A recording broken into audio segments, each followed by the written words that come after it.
اعوذ باللہ من الشیطان الرجیم بسم اللہ الرحمن الرحیم یا ایہا الذین آمنوا انفقوا مما رزقناکم من قبل ان یأتی یوم لا بیع فیہ ولا خلۃ ولا شفاعۃ والکافرون هم الظالمون اللہ لا الہ الا هو الحی القیوم لا تأخذه سنة ولا نوم له ما في السماوات وما في الأرض من ذا الذي يشفع عنده إلا بإذنه يعلم ما بين أيديهم وما خلفهم ولا يحيطون بشيء من علمه إلا بما شاء وسع كرسيه السماوات والأرض ولا يؤوده حفظهما وهو العلي العظيم صدق اللہ العظیم رب اشرح لی صدری ویسر لی امری واحلل عقدۃ من لسانی یفقہوا قولی۔ تیسرا پارہ سورۃ البقرہ کی آیت نمبر 254 اور 55۔ پچھلی دفعہ آیت 254 ہم نے پڑھی تھی، لیکن اس کی تھوڑی سی آخری حصہ رہ گیا تھا، تو ہم تھوڑا سا بریفلی آیت 254 کو یعنی مختصراً اس کو پڑھ کے پھر اصل زیادہ ٹائم سورۃ آیت 255 پہ لگائیں گے۔ تو یہ آیت جو 254 ہے، یا ایھا الذین آمنو، اے ایمان والو، انفقو، خرچ کرو، من، یہ مما جو ہے دو لفظوں کا مرکب ہے، من یعنی سے اور ما جو، ٹھیک ہے۔ تو جب یہ مما دونوں اکٹھے ہوتے ہیں تو آپس کے اندر یہ مدغم ادغام ہوتا ہے ان کا، من کے نون کا آگے اس کے جو میم ہے ما کا اس کے اندر، تو من ما ہے لفظ، لیکن اس کو پڑھا پھر اکٹھا مما جاتا ہے فصحا عربی کے اندر۔ یا ایھا الذین آمنو، اے ایمان والو، انفقو، خرچ کرو، مما، اس میں سے جو، یعنی اس میں سے جو رزقنا ہم نے رزق دیا، رزق اور نا کا مطلب ہے ہم نے، یعنی اللہ تعالیٰ اپنی طرف اس کی نا کی ضمیر کو اپنی طرف موڑ رہے ہیں، اس پروناؤن کو۔ جس طرح ہر جو بڑی شخصیت ہوتی ہے نا، وہ بعض دفعہ واحد کا صیغہ کرنے کی بجائے جمع کا صیغہ استعمال کرتی ہے۔ یہ آپ کی زبان کے اندر بھی عام ہے، آپ کہیں گے رزقنا اللہ تعالیٰ نے کیوں کہا یہاں بھی، اور قرآن مجید میں کئی دفعہ قرآن مجید نے رزقتو کی جگہ، مجھے اللہ، ویسے تو آپ کہیں گے یہ ہونا چاہیے کہ رزقتکم ہونا چاہیے کہ میں نے دیا، لیکن میں نے بتایا کہ جس طرح تقریباً ہر کلام کے اندر اس طرح ہے۔ اردو کے اندر آپ دیکھ لیں، جس طرح بہت سارے لوگ ہوتے ہیں کہ وہ کہتے ہیں کہ ہم یہ، آپ نے اکثر دیکھا ہوگا بادشاہوں کے ڈراموں میں تو کہتے ہیں ہم یہ حکم دیتے ہیں، حالانکہ بادشاہ تو ایک ہوتا ہے۔ تو یہ ایک کلام کے اندر ہوتا ہے کہ بعض دفعہ جس بندے کا مرتبہ زیادہ ہو تو وہ اس کے لیے جمع کا صیغہ استعمال کیا جاتا ہے۔ تو جہاں یہاں بھی ہے رزقنا، ہم نے رزق دیا، کم، تم سب کو، من قبل، من سے، قبل پہلے، من قبل اس سے پہلے کہ، ان یاتیا کہ آئے، یومن وہ دن، لا بیعن، بیع ویسے تو کہتے ہیں خریدنا، اور شراء کا لفظ ہوتا ہے فروخت کرنا، یعنی عربی کے اندر بیع و شراء آپ نے سنا ہوگا، بیع و شراء خرید، اردو میں بھی یوز ہوتا ہے، لیکن بیع کا مطلب لفظی ہے خریدنا اور شراء کا مطلب ہے بیچنا، لیکن عربی کے اندر یہ بیع بھی خریدنا اور بیچنا دونوں کے اندر استعمال ہوتا ہے، اور شراء جو ہے یہ بھی خریدنا اور بیچنا جو ہے کے اندر استعمال ہوتا ہے۔ تو یہاں بیع کا مطلب ہوگا لا بیع، کوئی خرید و فروخت نہیں ہے، فی ہے اس کے اندر،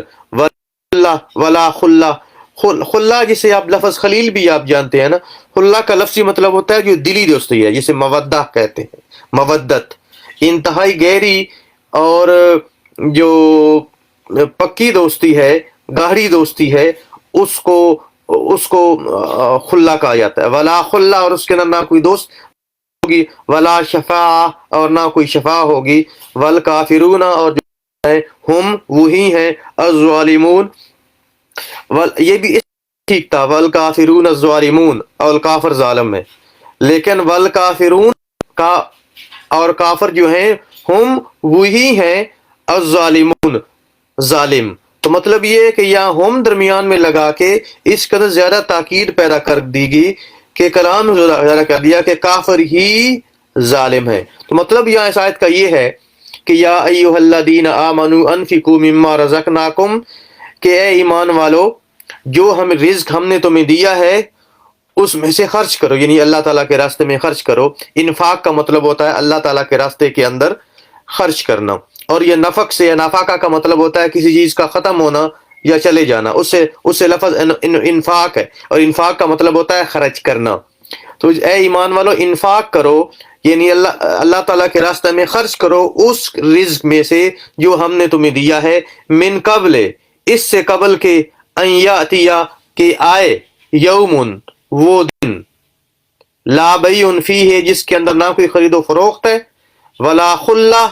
اور نہ کوئی دوستی ہے، ولا شفاعہ، اور نہ کوئی شفاعت ہے. یعنی تو پھر اس یوم سے مراد کیا ہوگا، کون سا دن ہوگا؟ کہ اس سے مراد وہ دن ہوگا جو کہ قیامت کا دن ہوگا، حساب کتاب کا دن ہوگا، جس کے اندر نہ کوئی خرید و فروخت ہوگی. مطلب یہ کہ جس طرح قرآن پہلے اب سورۃ بقرہ کے اندر آپ نے آیت پڑھی تھی، فَاتَّقُوا يَوْمًا لَا تَجْزِي نَفْسٌ عَن نَفْسٍ شَيْئًا وَلَا يُقْبَلُ مِنْهَا شَفَاعَةٌ وَلَا يُؤْخَذُ مِنْهَا عَدْلٌ وَلَا هُمْ يُنصَرُونَ، کہ اس دن اگر کوئی دیکھے نا،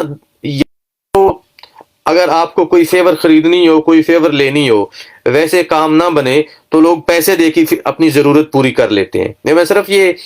غلط مقصد کے لیے نہیں کر رہا، جائز مقصد کے لیے بعض دفعہ ایسا ہوتا ہے کہ جو چیز آپ کو نہیں مل رہی، فرض کر لیں آپ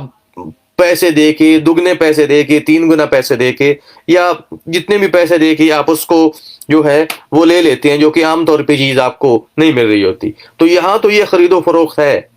دنیا کے اندر اپنے فائدے کے لیے، اپنا ٹارگٹ حاصل کرنے کے لیے. لیکن قیامت کے دن فرما دیا جو خرچ کرنا ہے یہاں خرچ کر لو اللہ تعالیٰ کے راستے میں، یہاں کا خرچ کر تو قیامت کے دن کام آئے گا. لیکن جب قیامت کا دن آئے گا تو ابھی مال جس کا اللہ بار بار تاکید کر رہا ہے خرچ کرو اللہ تعالیٰ کے راستے میں، خرچ کرو خرچ کرو جس کی اللہ بار بار تاکید کر رہا ہے، یہ جب تک سانس چل رہی ہے نا اس وقت تک یہ خرچ کرنے کا آپ کو فائدہ ہے. جب سانس بند ہو گئی اس کے بعد یہ جتنا بھی مال ہے یہ آپ کے کسی کام نہیں ہے. اگلے جہان جب حساب کتاب ہوگا تو یہ نہیں ہو سکتا کہ آپ کہیں کہ میں اتنا مال چھوڑ آیا تھا سارا، تو وہ سارا جو ہے وہ میرا مال ہے اور اس میں سے لے کے مجھے چھوڑ دیا جائے، ایسا نہیں ہو سکتا. قیامت کے دن کسی طرح کی کوئی خرید و فروخت نہیں ہو سکتی. تو مطلب یہ ہے کہ یہاں جو خرچ کرنا ہے کر لو، قیامت کے دن یہ نہیں ہوگا کہ آپ خرچ کر لو اور اس کے بدلے میں کوئی فیور لے لو، کوئی اپنا درجے بڑھوا لو، یا جو ہے اپنے گناہ بخشوا لو، یا جہنم سے بچ جاؤ، ایسا نہیں ہو سکتا. ولا خلہ. اچھا دوسری طریقہ یہ ہوتا ہے، اگر کسی کی بعض دفعہ پیسے سے کام چلتا ہے دنیا کے اندر، بعض دفعہ ایسا بھی ہوتا ہے کوئی کام ہو مثال کے طور پہ، تو بندہ دوست کو کہتا ہے کہ جی مجھے فیور، جس طرح مثال کے طور پہ ہم ہاسپٹل جاتے ہیں بعض دفعہ، اگر اپوائنٹمنٹ نہ بھی ہو تو ہمارے جو دوست ہیں اللہ ان کا بھلا کرے، ہم ان کے پاس چلے جاتے ہیں کہ پرابلم ہے، تو ہم جو ہیں اس کو بعض دفعہ یہ اس طرح فیور مل جاتی ہے. تو یہ ایک دوستی کی وجہ سے آپس کے اندر جو تعلق ہے اس کی وجہ سے یہ ہوتا ہے. ورنہ ان لوگوں کا بھلا ہو لیگلی تو اس طرح ہم اس طرح یہ ویسے تو اس طرح مجھے میسر نہیں ہے. تو یہ دوستی بعض دفعہ دنیا کے اندر کام آ جاتی ہے. قیامت کے دن کسی طرح کی کوئی دوستی کام نہیں آئے گی کہ بندہ کہے فلاں میرا دوست ہے،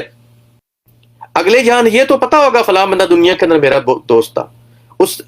بندے نے فیور لی بھی ہوتی ہیں دنیا کے اندر. قیامت کے دن بھی دوست سامنے ہے اور اس کے پاس نیکیاں ہیں، یا اس کے پاس کوئی اور ایسی چیز ہے جو کہ آپ کے کام آ سکتی ہے، یا اس کے پاس شفاعت جو ہے اللہ تعالیٰ نے شفاعت کی اجازت دے رکھی ہے اور بندہ وہ لینا چاہتا ہے. تو فرمایا کہ اگلے دن اس طرح کی کوئی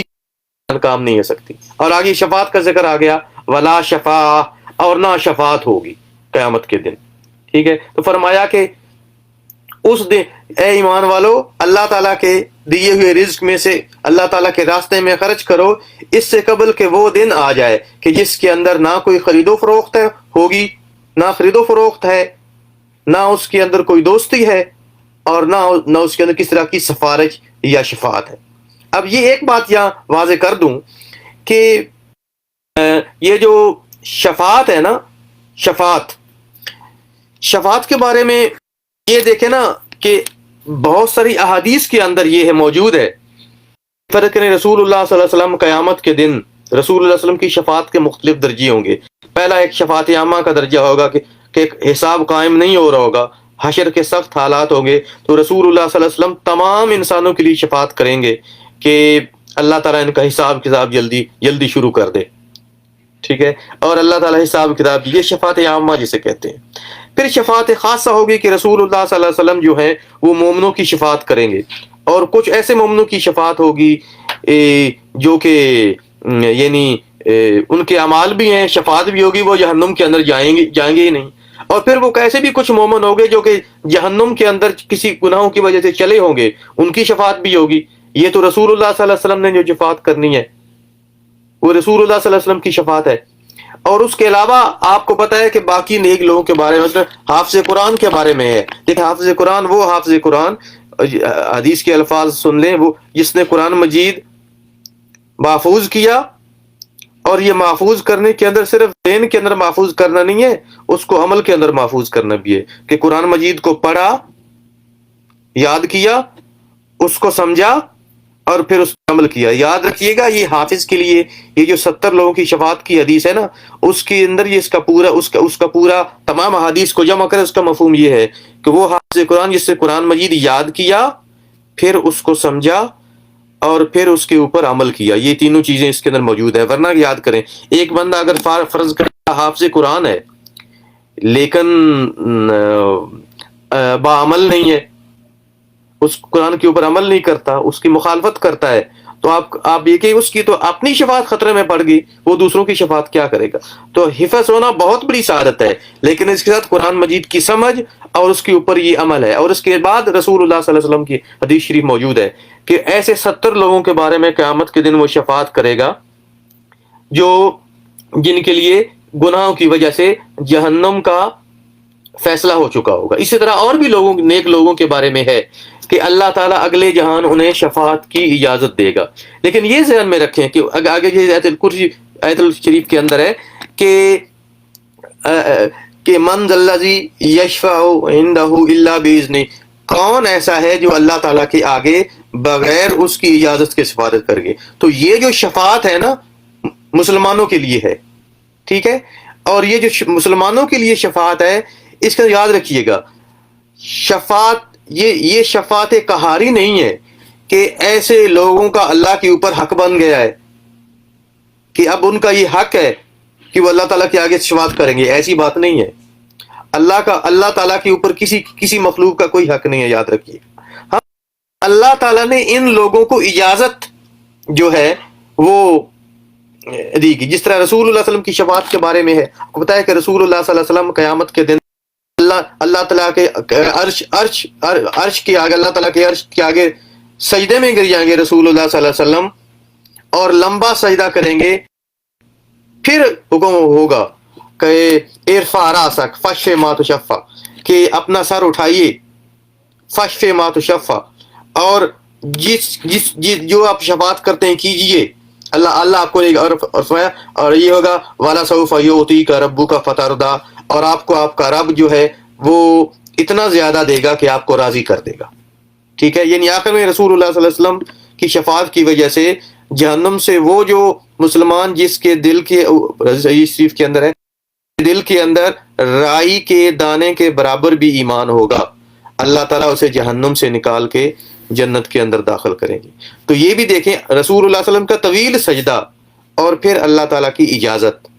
تو یہ سید البشر کی شفاعت ہے. تو باقی شفاعت کرنے والے جو ہیں وہ ان کی شفاعت کس طرح ہوگی آپ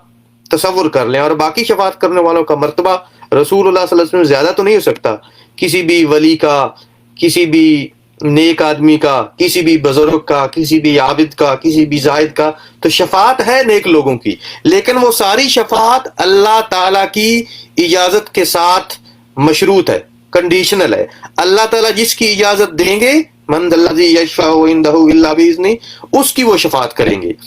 ایک اللہ تعالیٰ کو مجبوری نہیں ہوگی کہ ان کی شفاعت قبول کرے، یہ اللہ تعالیٰ کا فضل ہوگا کہ اللہ تعالیٰ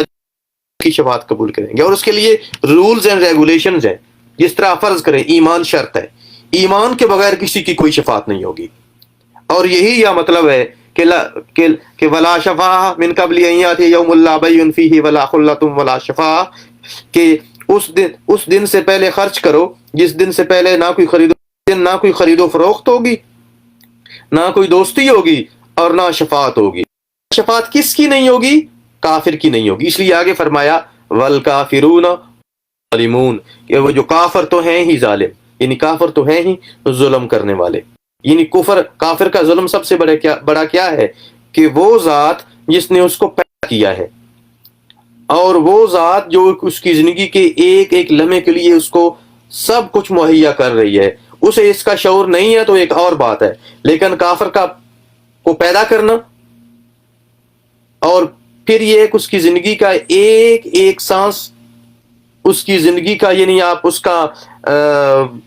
اس کی آپ گراس ہیومن فزیالوجی سے شروع کر کے اگر آپ مالیکولر ریسپائریشن تک جائیں تو یہ سارا کا جتنا بھی پروسیس ہے، انزائمیٹک پروسیس ہے یا آرگن یا سسٹم وغیرہ یا اس کے سارے انوالو ہیں، یہ سارا پروسیس جتنا بھی گراس لیول سے لے کے انتہائی مالیکولر لیول تک، انزائم لیول تک، یہ جتنا بھی انسان کے جتنے فنکشن ہیں یہ سارے ٹھیک کام کر رہے ہیں. والذی قدر فہدی، یہ سارے اس کے اللہ تعالیٰ نے جو ہے تقدیر ٹھہرائی پھر اس کے مطابق چلایا. ٹھیک ہے. اور والذی خلق فسوی، اللہ تعالیٰ نے تخلیق کیا پھر اس کو ٹھیک بنایا. تو یہ اللہ تعالیٰ کی تخلیق کے مطابق یہ کچھ جو ٹھیک چل رہا ہے، اس کا ایک ایک جو لمحہ ہے وہ اللہ تعالیٰ کی اجازت سے چل رہا ہے، اور اللہ تعالیٰ اجازت اگر نہ دے تو رک جاتا ہے اور اسے موت کہتے ہیں. ٹھیک ہے. اس کے باوجود اگر کافر جو ہے وہ اپنے اس چیز سے سبق نہیں سیکھتا اور اللہ تعالیٰ کا انکار کرتا ہے تو اس سے بڑا اور کوئی ظلم نہیں ہو سکتا. یعنی دیکھیں نا، جو بندہ جو بھی شخصیت ہے اس نے فرض کریں ایک اس کی طرف سے ایک سہولت دی گئی ہے، فیسیلٹی دی گئی ہے کسی کی طرف سے. اب جس کی طرف سے فیسیلٹی دی گئی ہے یہ حق ہے نا، اس نے فیسیلٹی دی ہے، اس کا شکریہ ادا کریں. تو اللہ تعالیٰ نے تو سب کچھ دیا ہے، سب انسانوں کو دیا ہے، تمام مخلوقات کو دیا ہے، کافر کو بھی دیا ہے، مسلمان کو بھی دیا ہے. تو اب یہ فرض ہے کہ اللہ تعالیٰ کی یہ جو ہے نا تمام کی تمام اللہ تعالیٰ کی عطا، اس کا شکریہ ادا کیا جائے. اس کا پہلا درجہ یہ ہے کہ اللہ تعالیٰ کی ذات کو مانا جائے، ایمان لایا جائے. لیکن چونکہ کافر یہ نہیں کرتا، حقدار کو اس کا حق نہیں دیتا، اللہ تعالیٰ کے اوپر ایمان کافر نہیں لاتا، اس لیے اور ظلم کیا کہتے ہیں؟ کسی چیز کو یہ عدل کے اینٹونیم میں مخالف ہے، کہ کسی چیز کو اس کی ایسی جگہ رکھنا جو اس کے حق کے خلاف ہو. ٹھیک ہے. تو اس لیے یہاں فرمایا والکافرون الظالمون، کہ کافر تو ہیں ہی ظلم کرنے والے. تو یہاں اس لیے فرما دیا گیا کہ اس لیے یہ دیکھیں نا، شفاعت کے بعد والکافرون هم الظالمون جو فرمایا، اسی وجہ سے علماء نے نتیجہ نکالا ہے، اور باقی احادیث اور قرآن کی تمام آیات کو جمع کر کے، کہ یہاں جس شفاعت کی نفی کی گئی ہے وہ کافروں کی شفاعت ہے، کہ کافروں کے لیے اگلے جان کوئی شفاعت نہیں ہوگی، مسلمانوں کے لیے شفاعت ہوگی. لیکن یہ یاد رکھیں، شفاعت سے اس دھوکے میں مت آئیں کہ آپ کہیں گے کہ آخر بخشا ہی جانا ہے، عمل کیوں کیا جائے. یاد رکھیے گا بہت سارے مسلمان، اکثریت تو ایسے لوگوں کی ہوگی جو پہلے جہنم جائیں گے کسی نہ کسی گناہ کی وجہ سے، پھر وہاں سے نکالے جائیں گے. اب یہ جہنم کے اندر جانا کتنی دیر کے لیے ہوگا اس کا کوئی پتہ نہیں ہے.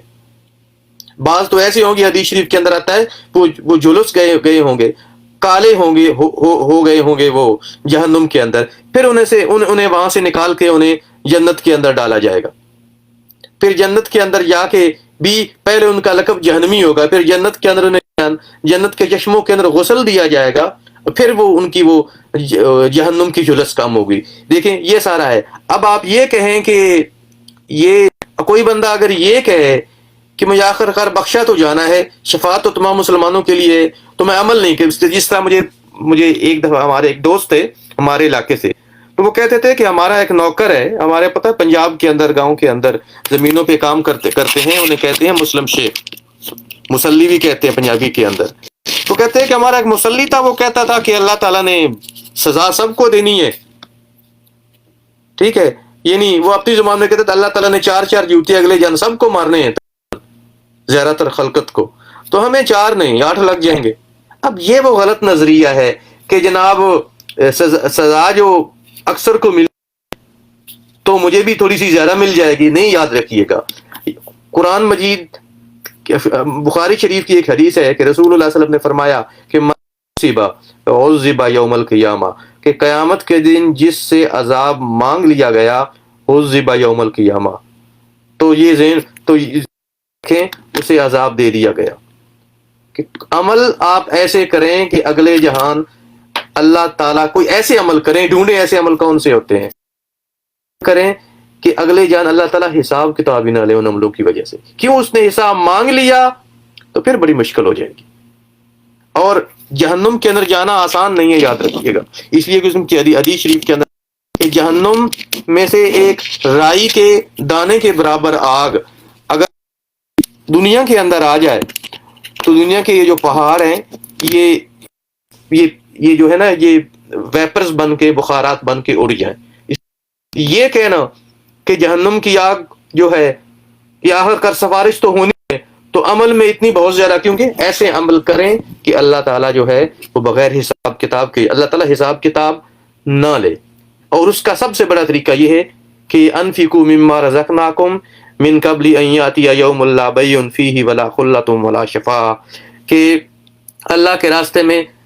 خرچ کرو اس سے پہلے کہ وہ دن آ جائے جس کے اندر نہ خرید و فروخت ہوگی، نہ اس کے اندر کوئی دوستی وغیرہ کام آئے گی، اور نہ اس کے اندر کوئی سفارش کام آئے گی۔ والکافرون هم الظالمون، اور کافر تو ہے ہی ظالم۔ آگے جو آیت آتی ہے نا وہ ہے اللہ، اس آیت کو آپ سارے جانتے ہیں اور نماز کے اندر پڑھتے ہیں، اس کو تھوڑا تھوڑا کر کے اس کو اگلے 10 منٹ کے اندر ختم کرتے ہیں۔ کہ اب یہاں جس طرح میں نے بتایا تھا کہ موجودہ آیت کے اندر جو ہم نے ابھی پڑھی تھی، آیت نمبر 254، اس کے اندر تو انفاق فی سبیل اللہ، راستے میں خرچ کرنے کی بات آ گئی کہ اللہ تعالیٰ کے راستے میں خرچ کرے۔ اور آپ کو بتایا یہ موضوع بہت پہلے سے سورۃ البقرہ کے اندر چل رہا تھا، جس طرح میں نے بتایا سورۃ البقرہ کے آخری نصف کے اندر زیادہ تر مسائل ہیں، تو یہاں بھی انفاق فی سبیل اللہ کے مسائل آ گئے، ٹھیک ہے۔ اور آگے چونکہ بات اللہ تعالیٰ کے راستے میں خرچ کرنے کی آ گئی تھی، اس لیے ضمناً آگے اللہ تعالیٰ نے وہ ساری باتیں ذکر کر دی جو کہ اللہ تعالیٰ کی شان کے، کہ اللہ تعالیٰ کے راستے میں خرچ کیوں کیا جائے، کسی اور جگہ کیوں نہ خرچ کیا جائے، اللہ تعالیٰ کے راستے میں ہی کیوں خرچ کیا جائے۔ اس کی وجہ یہ ہے کہ اللہ تعالیٰ کی شان بہت زیادہ ہے، اور جتنا بدلہ خرچ کرنے کا، جتنا فائدہ خرچ کرنے کا، جتنا نفع خرچ کرنے کا، جتنا یعنی انویسٹمنٹ آپ کی ہوتی ہے، انویسٹمنٹ کے اوپر جتنا منافع اللہ ہے نا کوئی اور نہیں دے سکتا ہے، اس لیے اللہ تعالیٰ کے راستے میں خرچ کیا جائے، اور اس لیے آگے اللہ تعالیٰ کی صفت بیان کی۔ اب آپ یاد رکھیے کہ حضرت عثمان غنی رضی اللہ تعالیٰ عنہ مدینے میں اور ان کے اونٹ بہت زیادہ آئے، غلے کے تجارتی ان کا سامان۔ ایک یہودی نے کہا کہ اے عثمان یہ سامان مجھے دے دو اور مجھ سے اس کے اوپر 10% نفع لے لو، تو انہوں نے کہا نہیں مجھے اس سے زیادہ مل، کہا 20% لے لو، کہا نہیں مجھے اس سے بھی زیادہ مل رہا ہے، کہا 30% لے لو اوپر۔ یہ اس زمانے کے اندر بہت نفع، اس زمانے میں 10% ہوتا تھا، ہم تھا کہ تیل 1 روپیہ بڑھے تو 10 گنا بڑھا دو، تو کہا نہیں۔ تو جب انہوں نے اور یہ اس زمانے کے اندر بہت زیادہ منافع تھا کہ 100 کے اوپر 30 روپے، 30% پروفٹ، تو آخر جب نے اتنا بھی نہیں لیا، اس کی بھی آگے ایک ہوگی نا، قحط کا زمانہ تھا، اس کی بھی آگے ایک لمٹ ہوگی، تو اس نے آ کر پوچھ لیا کہ عثمان تمہیں اتنا کون دے رہا ہے؟ تو کہا مجھے میرے اللہ نے کہا ہے کہ من جاء بالحسنۃ فلہ عشر امثالہا، کہ مجھے میرے اللہ نے کہا ہے کہ میں 1 دوں گا، مجھے 1 کے بدلے میں وہ 10 دے گا، مجھے 1000 گنا اس کے بدلے مل رہا ہے، تو مجھے 10% کی بات کرتے ہو۔ اس وقت ابھی آیت نہیں نازل ہوئی تھی کہ 700 گنا والا۔ تو یہ بتا رہا ہوں کہ اللہ کے راستے میں اس لیے خرچ کریں کہ جتنا نفع وہ دیتا ہے، جو شان اس کی ہے، جتنے خزانے اس کے پاس ہیں کسی کے پاس نہیں ہے۔ کسی اور طرف خرچ کرو گے نا، 100 ریال مثال کے طور پہ ختم ہو جائیں گے ہمیشہ کے لیے، آپ کے نہیں رہے، اور جو چیز اس کے بدلے میں آپ نے لے بھی لی وہ چیز بھی آپ کی گھس کے ختم ہو جائے گی۔ لیکن وہی 100 ریال اگر آپ نے اللہ تعالیٰ کے راستے میں دے دیے، تو اسلم کی حدیث شریف ہے کہ اگر تم لوگ ایک کھجور بھی اللہ تعالیٰ کے راستے میں خرچ کرو تو وہ اس طرح اللہ تعالیٰ اسے اس طرح پالتے ہیں اس کے صدقے کو جس طرح تم لوگ اپنے بچڑے کی پرورش کرتے ہو، یعنی کوئی جانور لے کے اس کو بڑا کرتے ہو، حتیٰ کہ بڑھتے بڑھتے اس کا ثواب احد پہاڑ کے برابر سونا خرچ کرنے کے برابر ہوتا ہے۔ تو یہی سوال یار آپ اللہ تعالیٰ کے راستے میں دیں گے نا، اپنی ضرورت کی ہوتے ہوئے یا ضرورت پوری کر کے، تو جو کچھ اللہ دے گا، تعالیٰ نفسم ما اخفی لہم من قرۃ اعین، کسی نفس کو تو یہ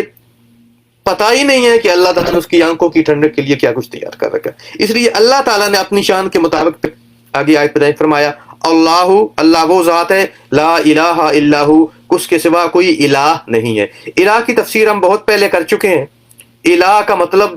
عام طور پہ صرف معبود کیا جاتا ہے، لیکن اس کا مطلب صرف معبود نہیں ہے، یاد رکھیے گا، یعنی عبادت کے لائق۔ الہ ایسی ذات ہوتی ہے جو بندے کی ہر ضرورت پوری کرنے والی ہوتی ہے، اور بندے کی ہر طرح کی عبادت کی، اور بندے کی ہر طرح کی عقیدت کی اور محبت وغیرہ اس کا مرکز ہو، اسے الہ کہتے ہیں۔ اس کے اندر عبادت بھی شامل ہے اور سب کچھ اس کے اندر شامل ہے، ٹھیک ہے۔ اور اس کے اندر قرآن مجید کی بہت ساری آیات موجود ہیں اس کے بارے میں، اور اس لیے اور یاد رکھیے گا کہ یہ الہ ایسا لفظ ہے کہ اللہ لا الہ الا اللہ، وہ ہے کہ اس کے بعد کوئی الہ نہیں ہے۔ مطلب یہ ہے کہ وہ ایسی ذات ہے، وہ اس طرح ضرورتیں پوری کرتی ہے کہ جس طرح کوئی ضرورتیں پوری نہیں کر سکتا، اور یہ بھی ہے کہ صرف وہی ضرورتیں پوری کر سکتا ہے، اصل کے اندر ضرورتیں کوئی اور پوری کر ہی نہیں سکتا۔ یہ الہ کے مفہوم کے اندر ہے۔ فرمایا اللہ لا الہ الا ہو، اللہ وہ ہے کہ اس کے سوا کوئی الہ نہیں ہے، کوئی معبود نہیں ہے۔ الحی، وہ زندہ ہے۔ حی کا لفظی مطلب یہ ہے، حی کہ وہ زندہ ہے، کہ وہ ازل سے زندہ ہے، یعنی ہمیشہ سے زندہ ہے، اس کی زندگی کی کوئی ابتدا نہیں ہے، ازل سے زندہ ہے۔ وہ زندہ تھا، زندہ ہے، اور اب تک زندہ رہے گا، اس کی زندگی کی کوئی انتہا بھی نہیں ہے۔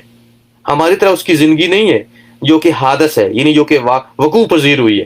اللہ تعالیٰ کی ذات وقوع پذیر نہیں ہے، اللہ تعالیٰ کی ذات ہمیشہ سے ہے اور ہمیشہ رہے گی۔ اسے کہتے ہیں قدیم، عقیدے کے لحاظ سے، کہ اللہ تعالیٰ کی ذات جو ہے وہ قدیم ہے، ہمیشہ سے ہے اور ہمیشہ رہے گی۔ اللہ تعالیٰ کی ذات ہمیشہ سے زندہ ہے، ہمیشہ زندہ رہے گی۔ اور فرمایا قیوم، قیوم کا ایک مطلب تو ہے قائم رہنے والا، کہ اللہ تعالیٰ کی ذات ہمیشہ سے قائم ہے اور ہمیشہ قائم رہے گی۔ دوسرا اس کا مفہوم ہے قائم رکھنے والا، کہ یہ وہ ذات ہے کہ چونکہ الہ ہے اس لیے ہر ایک کو قائم رکھنے والی ہے۔ یعنی آپ جس طرح میں نے بتایا، وہی انسان کی گراس فزیالوجی سے لے کے انسان کی مالیکولر فزیالوجی تک جائیں تو سارے انزائمیٹ پروسیس، چھوٹے سے چھوٹا نظام، بڑے سے بڑا آپ کا جو آپ کو نظر آ رہا ہے، آپ کا جسم کام کرتا ہے، اس کے اندر آپ کے ہاتھوں، آپ کے اندر کے اعضاء، پھر آگے جو ہے وہ انسان کی پوری آگے جائیں تو انسان کے آگے خلیوں کے اندر پھر سارے انسان کے انزائم وغیرہ، یہ سارے جتنے پروسیس چل رہے ہیں، اس کو ایک ایک لمحے کو قائم رکھنے والا، اس کا مطلب ہے پوری انسان کی پوری زندگی کو قائم رکھنے والا، پھر انسان کے علاوہ باقی ساری مخلوقات کو قائم رکھنے والا، وہ زندہ ہے یا مردہ سب کو قائم رکھنے والا اور ان کو سسٹین رکھنے والا، اس کو کہتے ہیں قیوم۔ اور یہ اللہ تعالیٰ ایک وقت میں اللہ تعالیٰ ان سب کو کنٹرول کر رہا ہے، اور ایک لمحے کے لیے بھی اس کو اللہ تعالیٰ اس کے اندر نہیں کر سکتا کچھ بھی۔ اللہ تعالیٰ نہیں کرتا اس کے اندر کچھ بھی ذرا غفلت اللہ تعالیٰ۔ جس طرح اس کے بارے میں روایات کے اندر ہے کہ موسیٰ علیہ السلام سے یہودیوں نے سوال کیا، یہ اس کے مختلف ورژن ہیں لیکن میں صحیح ترین ورژن بیان کر رہا ہوں۔ کچھ کہ موسیٰ علیہ السلام نے سوال کیا، نہیں، موسیٰ علیہ السلام نے سوال کیا۔ موسیٰ علیہ السلام، یہودی موسیٰ علیہ السلام سے الٹے سوال کرتے بھی رہتے تھے، کہ موسیٰ علیہ السلام سے یہودیوں نے سوال کیا کہ کیا اللہ تعالیٰ کبھی سوتا بھی ہے؟ اللہ کبھی سوتا بھی ہے؟ تو اب آپ دیکھیے کہ یہ وہی سوال ہے کہ ہمارے گاؤں کے اندر ایک مراسی تھا، خطبے سن رہا تھا میرے دادا جان کے، ایک دن پتہ کیا پوچھتا ہے، انہوں نے یہ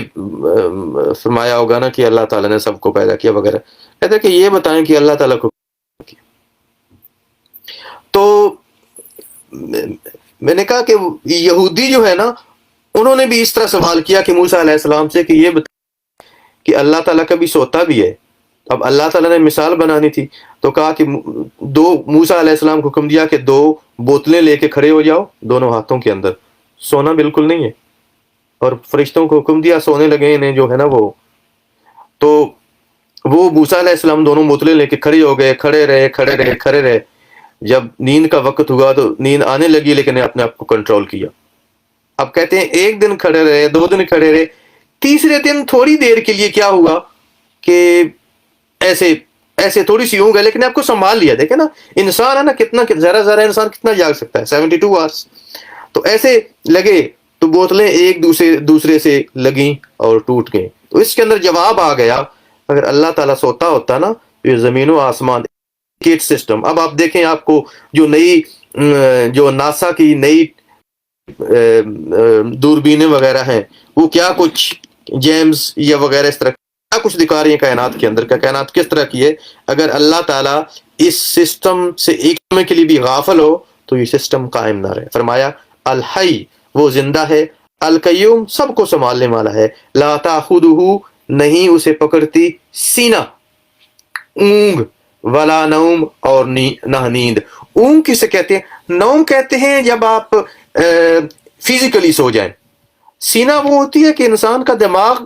سوتا ہوتا ہے لیکن انسان کا دماغ ایسے سو جاتا ہے، لیکن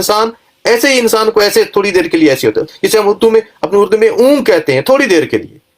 ایسی اونگ ہوتی ہے کہ ایسے ہی انسان کو السی نہیں پھر انسان ہوشیار ہو جائے، یہ ہوتی ہے اونگ۔ فرمایا لا تاخذہ سنۃ ولا نوم، اللہ تعالیٰ کو نہ اونگ آتی ہے نہ نیند۔ نیند تو دور کی بات ہے، اللہ تعالیٰ کو اونگ تک بھی نہیں آتی۔ فرمایا لہو اسی کے لیے ہے، ما فی السماوات جو کہ زمین کے اندر ہے، وما فی الارض اور جو کچھ لہو ما فی السماوات اسی کے لیے ہے جو آسمان کے اندر ہے، وما فی الارض اور جو کچھ زمین کے اندر ہے۔ من ذا الذی کون ایسا ہے، کون ایسا ہے، الذی جو یشفع جو کہ شفاعت کرے، عندہ اس کے ہاں، الا باذنہ اس کے حکم کے بغیر، یعنی اس کے حکم کے بغیر اس کے آگے کوئی شفاعت نہیں کر سکتا۔ یعلم وہ جانتا ہے، ما بین ایدیہم جو مخلوقات کے آگے ہے، وما خلفہم اور جو ان کے پیچھے ہے، ولا یحیطون اور وہ احاطہ نہیں کر سکتے، بشیء کسی چیز کا بھی، من علم ہی اس یعنی اللہ تعالیٰ کے علم میں سے، الا بما شاء سوائے جو وہ چاہے۔ اب یہ دیکھیں اللہ تعالیٰ کے علم میں سے کوئی بھی جو مخلوق ہے وہ کسی چیز کا احاطہ نہیں کر سکتی، الا سوائے اس کے، بما شاء سوائے اس کے جو اللہ تعالیٰ چاہے۔ یعنی اللہ تعالیٰ چاہے اللہ تعالیٰ اپنے علم میں سے پیغمبروں کو وحی بھیج دے، یا اللہ تعالیٰ باقی انسانوں کو